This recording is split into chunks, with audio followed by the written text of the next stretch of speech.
Carbon free യാത്ര എന്ന നിലയ്ക്ക് തീവണ്ടി യാത്രയിൽ പുതുചരിത്രമെഴുതാൻ ഇന്ത്യൻ റെയിൽവേ.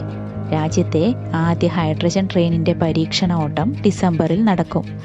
ഇതിനായുള്ള പുത്തൻ ട്രെയിൻ തമിഴ്നാട്ടിലെ ഇൻ്റഗ്രൽ കോച്ച് ഫാക്ടറിയിൽ തയ്യാറായി കഴിഞ്ഞു. ഹരിയാനയിലെ ജിൻഡ് സോനിപത്ത് റൂട്ടിലാവും പരീക്ഷണ ഓട്ടം. മണിക്കൂറിൽ 140 കിലോമീറ്റർ വേഗതയിൽ സഞ്ചരിക്കാവുന്നതാണ് ഹൈഡ്രജൻ ട്രെയിൻ. എന്താണ് ഹൈഡ്രജൻ ട്രെയിൻ? ഹൈഡ്രജൻ ട്രെയിൻ എന്നാൽ ഹൈഡ്രജനിൽ പ്രവർത്തിക്കുന്ന ട്രെയിൻ. എന്താണ് ഇതിൻ്റെ മെച്ചമെന്നല്ലേ? കാർബൺ ബഹിർഗമനം കുറയും എന്നത് തന്നെയാണ് മെച്ചം. കൂടാതെ പുനരുപയോഗിക്കാൻ കഴിയുന്ന ഊർജം ഉപയോഗിച്ചുള്ള പ്രവർത്തനം കൂടിയാണിത്. ഈ സാങ്കേതിക വിദ്യ ലോകത്തിന് തന്നെ ഒരു മാതൃകയാണ്. പ്രത്യേകിച്ച് കാലാവസ്ഥാ വ്യതിയാനത്തെക്കുറിച്ചും ആഗോള താപനത്തെക്കുറിച്ചും ഉള്ള ആശങ്കകൾ ചർച്ചാ വിഷയമാകുന്ന ഇക്കാലത്ത്. ഹൈഡ്രജൻ ഫ്യൂവൽ സെൽ വഴിയുണ്ടാക്കുന്നതാണ് ഇതിൻ്റെ ഇന്ധനം.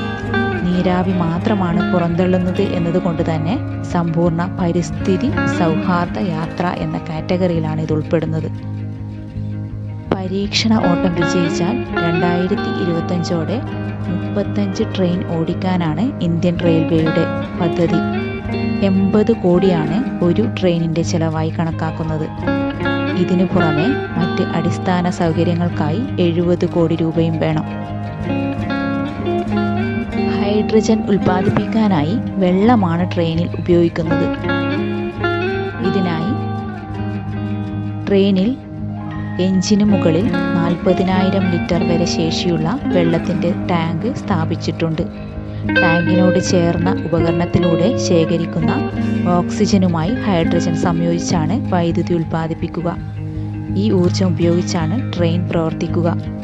ഒറ്റ ചാർജിൽ 1000 കിലോമീറ്റർ വരെ സഞ്ചരിക്കാൻ ഇതിന് കഴിയും. ഇതിലെ ഇന്ധനത്തിന് പിന്നിലൊരു മലയാളി സാന്നിധ്യവുമുണ്ട്. ഹൈഡ്രജൻ ഉയർന്ന മർദ്ദത്തിൽ സംഭരിച്ച് തീവണ്ടിയിൽ സുരക്ഷിതമായി നിറയ്ക്കാനുള്ള സാങ്കേതിക വിദ്യ വികസിപ്പിച്ചെടുത്തത് US-ലെ ഫ്ലൂട്രോൺ കമ്പനിയുടെ കൊച്ചി യൂണിറ്റാണ്.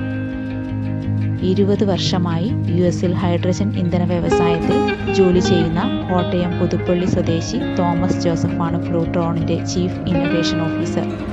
കോയമ്പത്തൂരിലെ കമ്പനിയുടെ ഫാക്ടറിയിലാണ് കംപ്രഷൻ സംവിധാനവും ഡിസ്പെൻസേഷൻ സംവിധാനവും ഒരുക്കിയിരിക്കുന്നത്. ജർമ്മനി, സ്വീഡൻ, ജപ്പാൻ, ചൈന എന്നീ രാജ്യങ്ങൾക്ക് ശേഷം ഹൈഡ്രജൻ ട്രെയിൻ സ്ഥാപിക്കുന്ന 5ാമത്തെ രാജ്യമാണ് ഇന്ത്യ.